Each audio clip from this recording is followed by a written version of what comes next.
golden-orange light of the setting sun painted the courtyard of the large Manduva house. The white rangoli on the cow dung-washed floor looked like lace.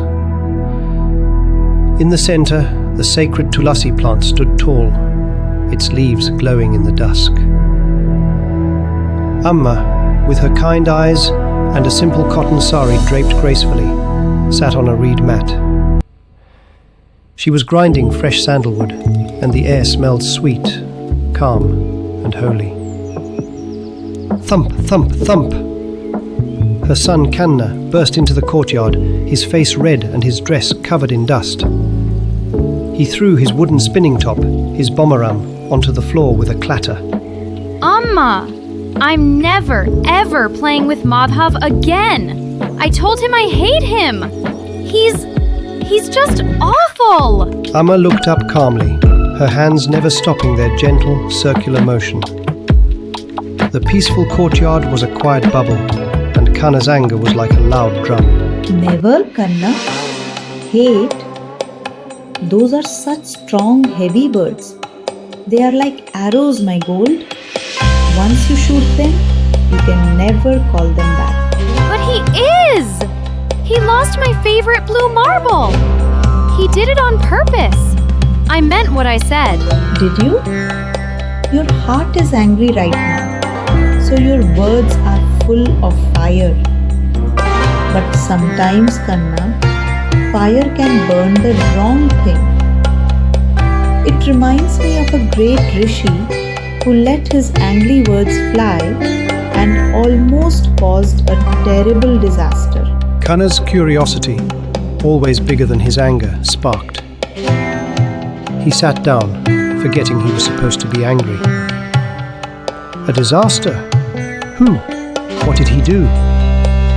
Amma set the sandalwood paste aside. Long, long ago, in a beautiful village just like ours, with green paddy fields and a peaceful river, lived a great sage, Rishi Bhrigu. He had a wonderful wife named Puloma, whom he loved very much. They were so happy, and they were waiting for a new baby to arrive. Like you and Nana were waiting for me? Just like that. But there was a problem. A big, mean Rakshasa was very jealous. He had wanted to marry Puloma long ago, and he was furious that she was Bhrigu's wife. He was just waiting for a chance to make trouble. What did he do? One day, Rishi Bhrigu went to the river to do his prayers. The Rakshasa saw Puloma was all alone in their ashram. He stormed inside and said, "You were supposed to be my wife. I am taking you away." And he grabbed her. Oh no! Now, Kanna, in the corner of the ashram, the holy fire Agni was burning brightly for the puja. The Rakshasa knew Agni is the mouth of the gods and must always speak the truth. So, the Rakshasa asked the fire, "Agni, tell me the truth. Whose wife is she really? Her father promised her to me first." Amma, that's so silly! Why would he ask the fire? And why did Agni have to answer? He should have just lied to the bad Rakshasa and saved her. That's the question, isn't it? It was a terrible, terrible choice for Lord Agni. He didn't want to help the Rakshasa, but his dharma, his whole purpose is to be truth. He cannot tell a lie. So, what did he say? Was the Rakshasa right? The truth was complicated. Lord Agni felt awful. He spoke very slowly, his flames flickering. He said, "It is true, Rakshasa. Her father did promise her to you first, a long time ago. It is said that when she was a little girl, she was being very naughty and running around. And her father, in a moment of frustration, made a quick promise to you." See? wife. Ah, but wait. Agni had to tell the whole truth. He continued. But that was just a quick promise, not a marriage. Her father never gave her to you with the holy mantras and the sacred rites. But later, he properly gave her to Bhrigu Rishi. I was there. I was the fire that witnessed the puja. According to Dharma, with all the mantras, she is Bhrigu's wife. And then what happened? The Rakshasa didn't care about the puja. He only heard the first part that he was right. He roared, aha! He turned into a giant fast bow, grabbed Puloma and started to fly away. The baby! Yes! Puloma was so scared for her baby that the little child dropped from her womb right there. But this was no ordinary baby. He was divine. He shone like 1,000 suns. The moment the Rakshasa looked at the glowing baby, the baby's light, whoosh, burnt the Rakshasa to ashes right in the air. Wow! The baby saved his own mother! He did, and because he dropped, they named him Chavana, and he became one of the greatest rishis ever.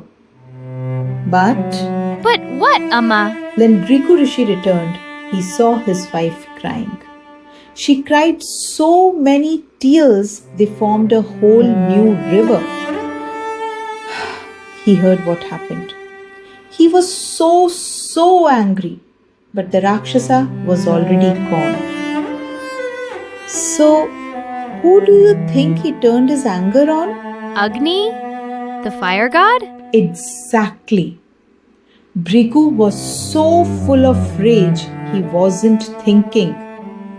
He was mad that Agni had even mentioned the old naughty girl story, because that's what made the Rakshasa act. Bhrigu pointed at the holy fire and shouted, Agni! Because your complicated truth hurt my wife, I curse you. From now on, you will eat everything, the good and the bad, the clean and the dirty. Oh no! That's a terrible curse!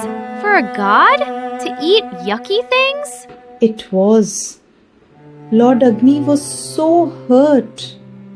He had only spoken the truth, which was his duty. He said, if this is the price for truth, I will disappear.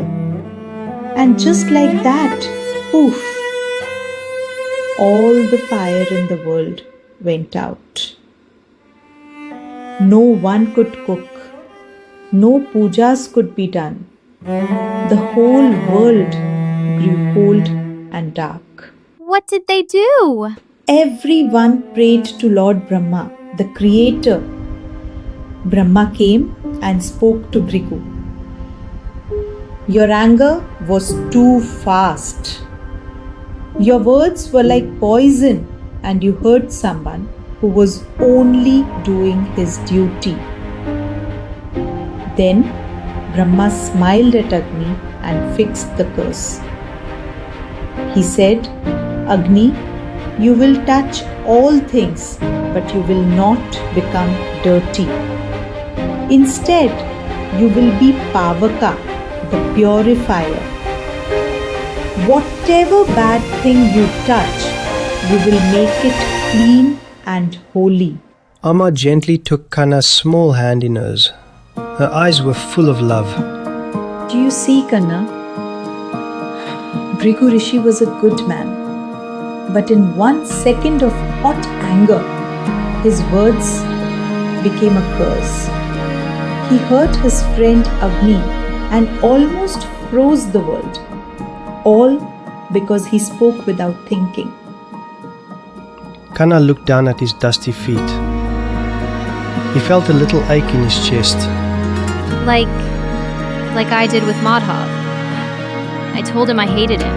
Yes, you let your anger speak, and your words were a curse.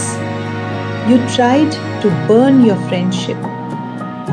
But the story teaches us something else too. It teaches us about Pavaka, the Purifier. Kanna looked up, his bright eyes shining with a new understanding. Brahma gave Agni the power to make bad things pure again. And you have that power too, Kanna. Bhrigu's angry words couldn't be taken back. But yours still can be. You can be the purifier for your own mistake. Kanna stood very still for a moment. He thought about the cold, dark world without fire. He thought about his friend Madhav, who was probably sitting alone, feeling sad about the marble and the mean words. He didn't want to be Bhrigu, shouting curses. He wanted to be Pavaka. Without another word, Kanna gave his Amma a tight, quick hug. Then he turned and bolted out of the mandava, his little legs running as fast as they could, down the path back toward the village and his friend. Amma watched him go, the sweet smell of sandalwood rising in the peaceful evening air. That's my little Pavaka.